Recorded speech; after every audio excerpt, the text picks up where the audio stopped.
Mobile आया है तब से हम गणेश जी महाराज को भूले हैं कि नहीं? देवता पितर भूल गए, सारा लोग भूल गए गणेश जी महाराज के। का है कि पहले जब चिट्ठी लिखाए नु तो सबसे पहले ऊपर माई बाबू जी लोग लिख कहे कि सबसे पहले वो लिखे श्री गणेशाय नमः। चाचा बाबा लोग सामने बने आज उस सब कुछ ना hello hello hello hello hello hello. अब बताओ कितना हेलो पानी में हिल जा, ऐसे ही चारों ओर पानी है गल बा। अब हेलला की जरूरत नहीं है, अब सोचला की जरूरत बा।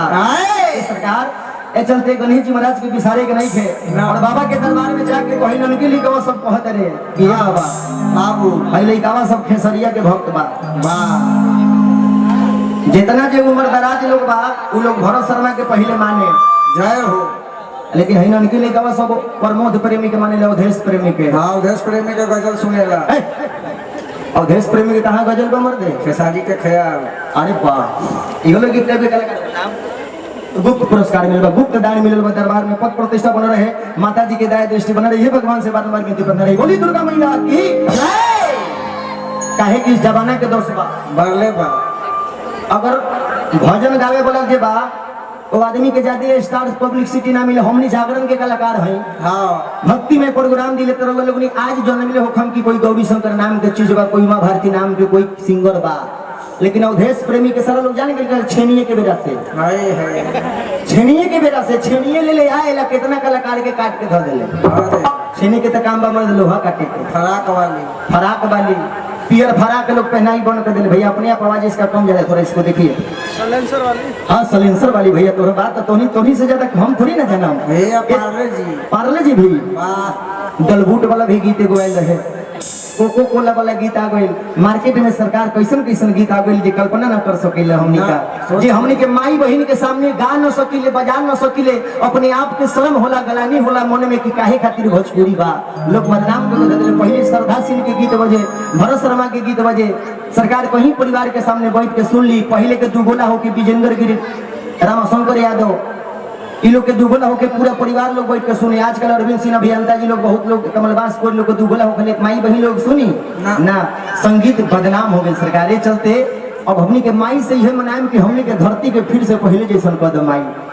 यहाँ जितना भेदभाव बा सब के हटावा, सब समाज में प्यार बनल रहा। ये हमनी के आज माई से कहम कि पूरा समाज में इतना प्यार बन रहे। और लइकावा सब जाके कहता कैनन के लइकावा सब जय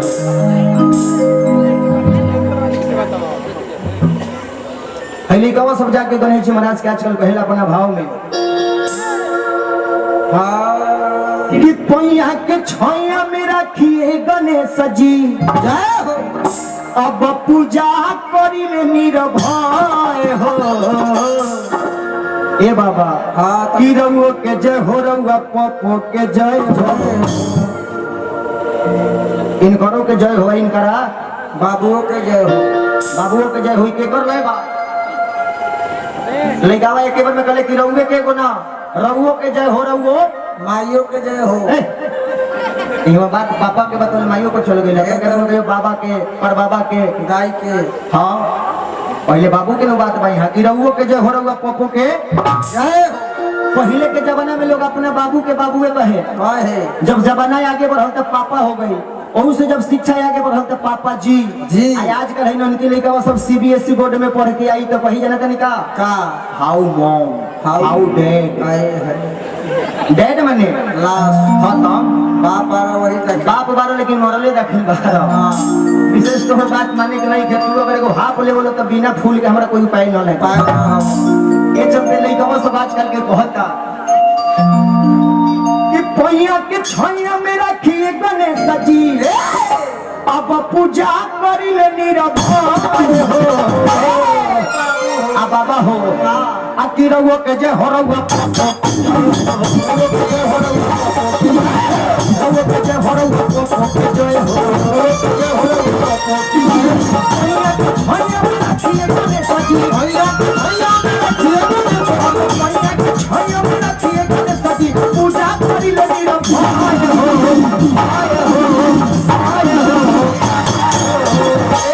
बोलिए गणेश जी महाराज की जय। बहुत लोग मने मने गाड़ियों दे होते हैं। हाँ अब चाची बहन लोग माई लोग जो बैठल बा पीछे वो कह दो कि मार मुधक कहाँ से बोला आलन? कहाँ से बोला ले रोहडो के कहे कि जय जय जय। हाथ उठाइए हाथ। हमनी तो एक बेर गेली हाँ। अगरबत्ती लेके आ सारा देवी देवता के लेखन देखबै हाँ पूजा हो गई। इतना हमनी पूजा करती थे कहीं रहती ना बैकुंठ वास कर रहा। शिव चर्चा करे के बाद ले लो ले मछली गिरी कटाई। और चलिए हई पुरस्कार मिलल 12 लाख मचला पुरस्कार मिल दे। ग्राम पंचायत राज परसा से पंचायत समिति सदस्य हेतु भावी उम्मीदवार की तरफ से दीपावली एवं छठ पूजा की हार्दिक शुभकामनाएं। उम्मीदवार विवेक कुमार जी कहाँ बनी जय हो। पद प्रतिष्ठा बनल है, दुर्गा माता जी की दया दृष्टि बनल है, समाज लोग के भी प्यार बनल है, समाज लोग के प्यार बनल है। रोड पर हे भगवान से बारम्बार विनती करना है। एगो स्टेज पर थोड़ा पंखा लगवा दीजिए भैया, बहुत गर्मी है। कहाँ है? इधर कीजिए, थोड़ा इधर घुमाइएगा भैया। में तो हवे नहीं थे मर्दे, बड़ा तगड़ा कंपनी के पंखा कंपनी के बाद हमें हवा नहीं तो घुमाना। ये मर्दे कंपनी के नाम बा सार, सार कंपनी के नाम बा सार। ई कहाँ के प्रोडक्ट बा मर्दे? नहीं पाकिस्तान के, ई पाकिस्तान के प्रोडक्ट लागत है मर्दे, नहीं चाइना वाला ना हो। सार हमनी के सार हुए ना बा। हाँ पीछे से ऐठवाइए पीछे से। पीछे से तनका उठ के देखा चाइना में लेता चलो ओकरा के। ई पाकिस्तान वाला बा, चाइना वाला करो। सारू वाला नाता हो जाए, सार वाला नाता से बदल के सारू वाला कर लिया। सारू वाला ले ले चलो। अब फिर उन्हें घुमा दे ले ना करो मत ना, तो गणेश जी के फीट मार दी तो दूसरा होए लगी। इतना गर्मी बा, ये पोशाक में गणेश जी के फीट में तो कहबो ना करेंगे हमारी स्थिति खराब बा। अतनी पर दोनों हाथ उठा के चेक करे लगे वाले गुनी बोली गणेश जी महाराज की। वाह चाची जी लोग में दम बा, माई बहन जे भी लोग बा, लेकिन ये लोग से ठीक बा। ये लोग तो बहुत लोग है जे एगो तो यहाँ मन खारा भेले भेले ते यहाँ पिंडो भोइबा में कितना आदमी के मच्छर काटी तो मारो हो जाइए के बार में मच्छर काटी दे। अब दूसरा आदमी के लगी तो झगड़ हो जाइए में। खारा भेले में 12 दिक्कत, बैठले में तो कुछ मच्छर कमो काटे ले, खारा भेला पर डोसो काट के चल जाइए। ए चलते जे भी लोग बानी प्रेम से अरे वो लोग ने रही कहे कि बहुत सुंदर सुंदर चीज बा, कितना देर खड़ा होके देखा हमरा तो कहम के बैठे के चांस मिले तो बैठ जाई। और लइका वो कहता का जाना तनी कि अब विनती करी कर गिरौओ के जय हो रउआ पप्पो के जय जय। लइका वो कहले कि सिंह के सवारी माँ के बाप बैल बाला भवन रउआ के तो मत उठाला।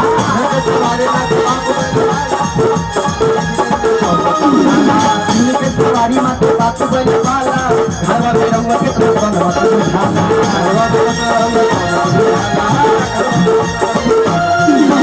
हमारा भंगिया भूतवन के संगी, हमारा भंगिया भूतवन के संगी पूरी दुनिया में मचल पड़ल हो।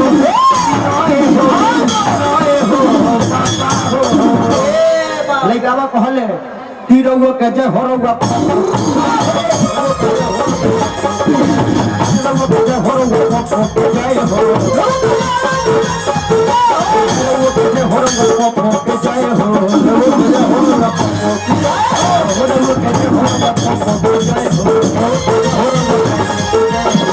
बोलिए गणेश जी महाराज की जय, दुर्गा मैया की जय।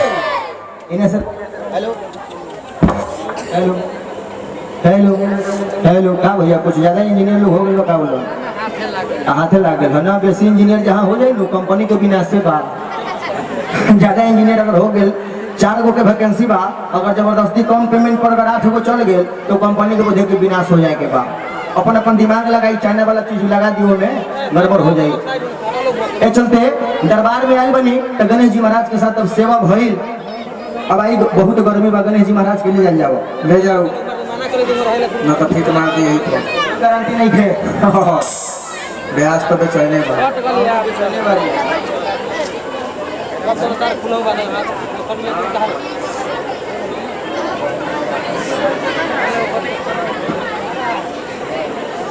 और चलिए दरबार में हम तो कहब कि गौरी पंखा लगवा दीजिए, बहुत कष्ट है। ना हम यहाँ से उधर जा सकते हैं ना उधर जा सकते हैं। बढ़िया है वो पंखा लगवा। एक अच्छा फैन लगवा दीजिए यहाँ पे तूफान के। जी असलम भाई क्या बात है। जियो जियो भाई। कहा गया है कि तेरा ध्यान किधर है। वो तेरा हीरो इधर है। आजकल डीजे के जमाना हो गए। हाँ माई के भजन सुनने वाला बड़ा कम लोग मिले। बिल्कुल। आजकल लोग गीत सुने जानते नहीं का का कि पानी हमने होइले आज शैम्पू से आ दुर्गा माई आवतारी। दुर्गा माई टेम्पू से कहीं वही है ना लेकिन गीत बा देश प्रेमी। एगो और ही गीत निकले का मार्केट में निकलो रहे का कि प्रसादी हम बनौली चॉकलेट के महिषासुर चढ़ते आई बुलेट से। अब देखो कौना बुलेट में इतना ताकत बा ओकरा कंपनी में जो महिषासुर के लोड सहज हो है हमरा से थर का पे तीन लोग जे देवता लोग के शक्ति एक तर कैला के बाद में एगो शक्ति उत्पन्न भइले का नाम भइल दुर्गा। हाँ सारा देवता के सहयोग के शक्ति के द्वारा एगो दुर्गा के उत्पत्ति भइल तो जाके महिषासुर के वध भेला ओकरा के बुलेट पर लोग चढ़ावई बा जय हो। हैं लेकिन सरकार ई सब मजाक हो रहल बा। बिल्कुल उपहास बा। लेकिन दरबार में अब हमनी के माई के भजन से सेवा रही कहे कि माई के अभी हमनी के 10 दिन सेवा कैनी ह। अच्छा के माई के दरबार में जाके दियरी बरले ह 9 दिन तनी हाथ उठाई त जे न उठाई हाथ ऊपर साथ में दिया ना ई ना होके चाहिए। अब बहुत लोग में कही कि हम कौन पढ़ी लिखी हमर साथों विद्या नासी हो जाई त का होई हैं ऐसा नहीं थे। ईमानदारी पूर्वक हाथ उठाई कि 9 दिन दरबार में के दिया जलैले ह। बड़ा संख्या में कम बा हमारे जिला में ठीक बा। बिल्कुल आए न बरतन तो कोई बात नहीं लेकिन एक बाद से आके दुर्गा माई के दरबार में रोल दिया बारा बहुत बड़ा फल होला। कहीं ज्ञानी से पूछ ले हम या पढ़ ले हम कहीं कि माई के दरबार में 9 दिन दिया बरला से का होला मनवांछित फल की प्राप्ति होला। लेकिन देखी सरकार गर्मी तो स्थिति खराब कर रही है भैया लोगों ने सरकार वही हो हाँ कहो भीतरे भीतरे बुझ बुझी छोड़ो मर जाइए। और चलिए दरबार में एक प्यारा सा भजन बा और नहीं कहा कहत रे कौना भाव में कैसे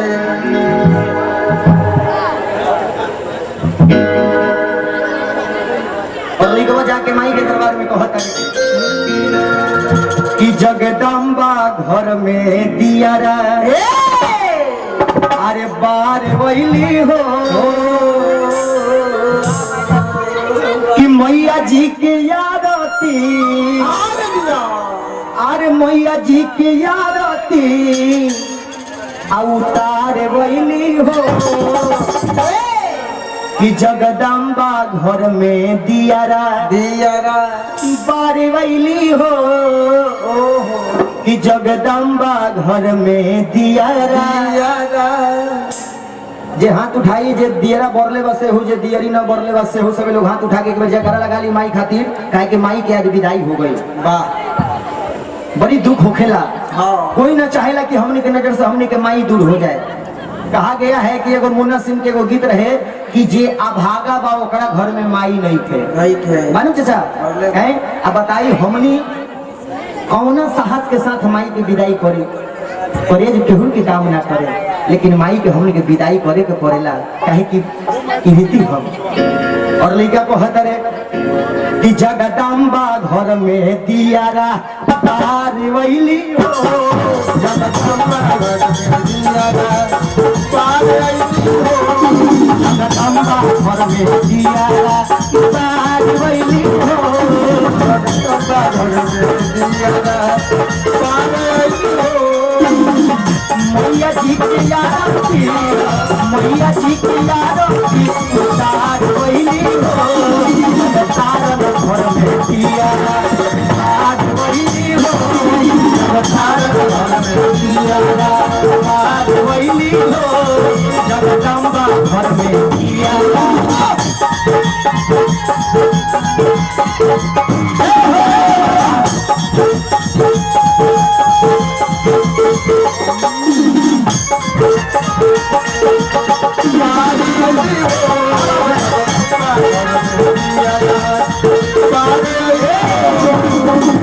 और ऐसे नहीं कंजूसी नहीं करना है।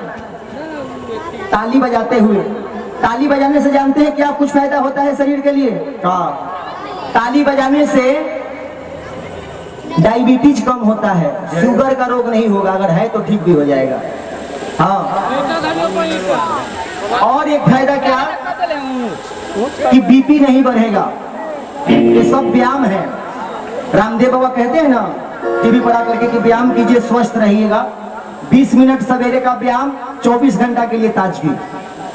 ताली बजाने से भी रोग दूर होता है। तो आप लोग दरबार में ताली बजाइए, हाथ उठाइए ऊपर पहले। दरबार में जो भी भक्त बैठे हुए हैं, यहाँ दरबार में ना कोई बड़ा है ना कोई छोटा है, सिर्फ माँ के हम सब भक्त हैं। माँ के लाल है, पुत्र है और पुत्री है।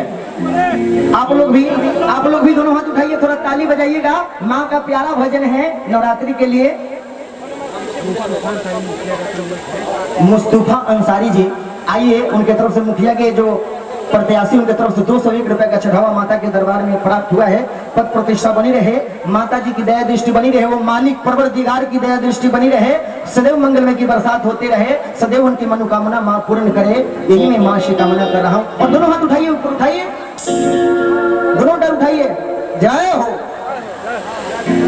कहा गया है कि सावधानी हटी दुर्घटना घटी। सावधानी क्या है कि माँ के दरबार में हाजिरी लगा लीजिए दोनों हाथ उठा करके। आप लोग इधर से भी जो भक्त है, इधर से भी थोड़ा दोनों हाथ उठाइए, थोड़ा उठाई तभी मर्द लखन मर्दे एगो गीत अलवा की आज करेंगे मर्दों वाली बात। मर्दों वाली बात का बा कि लवंडिया लाएंगे डीजे बजाए। जय हो। अब बताओ मर्दों वाली बात बा ना, आई तो हिजड़े के काम हो गए। बिल्कुल आई में मर्दों वाली बात है, आज करेंगे मर्दों वाली बात। अब हमनियो डेरा गए कि मर्दे अब चलो भोजपुरी में कोनो मर्दों वाली बात करे वाला भेल लूं तो का कहीं बारे की बोलूं लाएंगे लंदन से आ डीजे बजा के रात भर नाचेंगे नचाएंगे। ये मर्द वाली बात ना भेल। सम्मान कीजिए, ये ढंग किसी का अपमान मत कीजिए इस तरह से कुछ कह करके। तो सरकार दोनों हाथ उठाइए ऊपर, माँ का सम्मान करना है दोनों हाथ उठा करके। जिसको 2 हाथ मिला है 2 हाथ उठाएंगे, जिसको 1 मिला है 1, और जिसको नहीं है वो नहीं उठाएंगे। भाई कहाँ से जिसको है ही नहीं, माँ दी हुई नहीं है तो कहाँ से उठाएंगे? उम्मीदवार है तो दोनों हाथ उठाइए जिनको माँ दिए हुए हैं 2 हाथ। और कहना है क्या? ताली बजा करके बोलिए दुर्गा मैया की। और कहना है क्या कि जगतार न घर में दियारा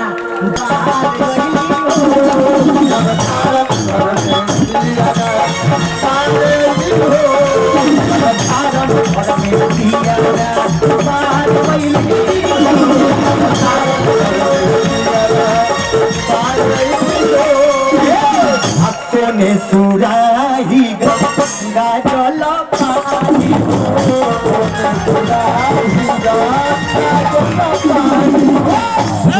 सुराही गंगा जल पानी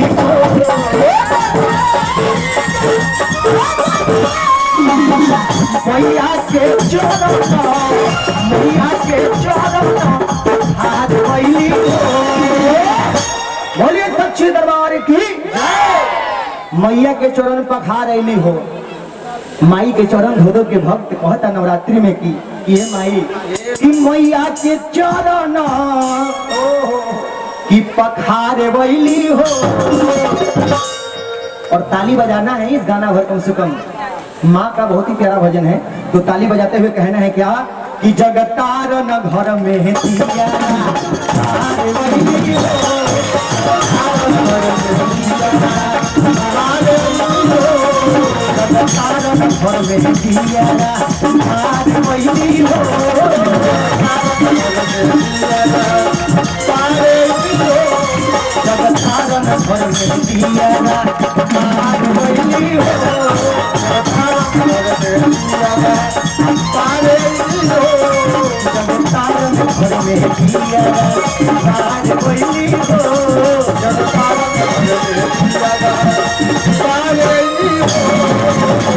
बोलिए सच्चे दरबार की जय, दुर्गा मैया की जय, ऐश्वर्या राय की। वाह जियो जियो शेर, क्या बात है। ये भक्त लोग के देखे तनी दुर्गा मैया की तो जय, काली मैया की जय, ऐश्वर्या राय की तो जय। तू है वो नैका देवते बा का है अब देखिए सोरिया राय के जे जयकार लगे लखाई लोग के किस्सा सुन ली, कुछ लोग गेहूं में बा इहो लोग कुछ जयकार लगे लखते देखी जयकार के लोग लगावेला। अब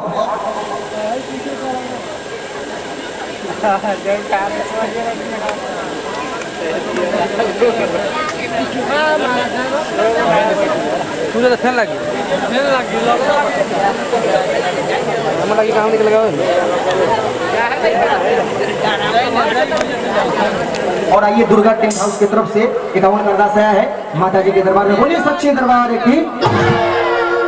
और आप ठीक है ये चलते बोली है ऐश्वर्या राय की जो है भैया लोग आज कुछ उधर से कि पहले जबान हो तो हमने के चाची लोग जे में बैठल बारी चाची लोग दादी लोग ये लोग पहले मेला में जाए नो तो दुर्गा जी के फोटो, काली जी के फोटो, शंकर जी के, विष्णु जी के फोटो लिया के प्लास्टर वाला घरों के, आकड़ा घरों के, टाटी घरों के सब लोग बारी बारी से लेके टांग देवे।